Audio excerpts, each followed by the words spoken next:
Now, as Buckingham Palace continued to receive thousands upon thousands of letters honouring the late Queen, a few have discovered they were some of the last that Her Royal Highness wrote to. Well, included in this list is the cancer patient and fundraiser Kerri Parker, who says she's still in shock after receiving one of the Queen's last letters. And I'm pleased to say she joins us live from her home this morning. A very good morning to you, Kerri.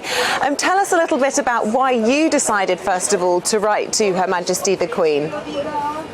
Thank you, good morning. I decided to write to her after I attended a Jubilee garden party, and it was just the most spectacular time. I thought, I can't not thank her. I thought she's never going to see it, she's never going to know about it, but I just wanted to say thank you for the experience. It was quite a dark time in my cancer with regrowth, and it just picked me up, and it was just spectacular, so I couldn't not thank her. So you'd felt this wonderful lift and you'd written to thank her, and then, my goodness me, you weren't expecting the second lift in the form of a letter that reached you just before her passing. Tell us about what went through your mind when you saw this come through the letterbox.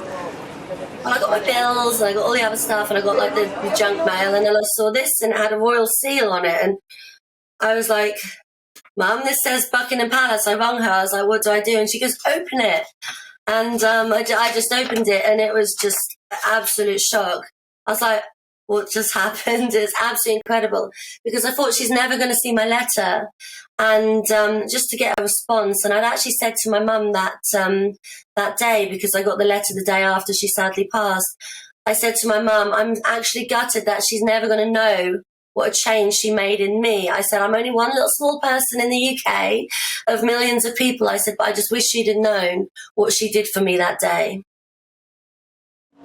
Oh, I'm sure somehow she knows the power of those letters. Are you able to read us a little extract from the letter? Of course. Thank you. It says, Dear Miss Parker, the Queen has asked me to thank you for your letter, from which Her Majesty is very sorry to learn you have cancer.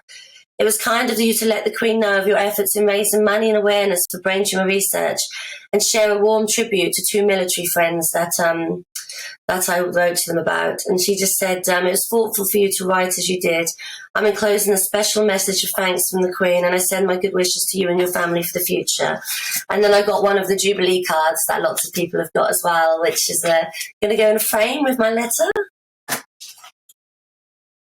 Amazing, and you'll treasure that forever, I'm sure.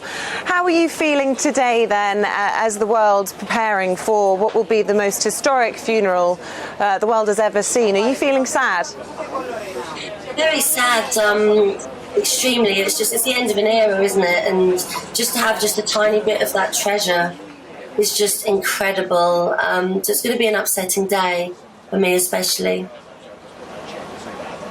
Yeah, and just lastly, before we let you go, Kerri, tell us a little bit about the money that you've raised for charity, because it's a huge sum of money, and I think we should take this opportunity to shine a light on that.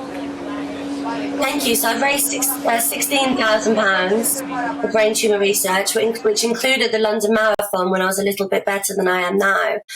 And with that, I've sponsored 6 days of research, which doesn't sound like a lot for £16,000.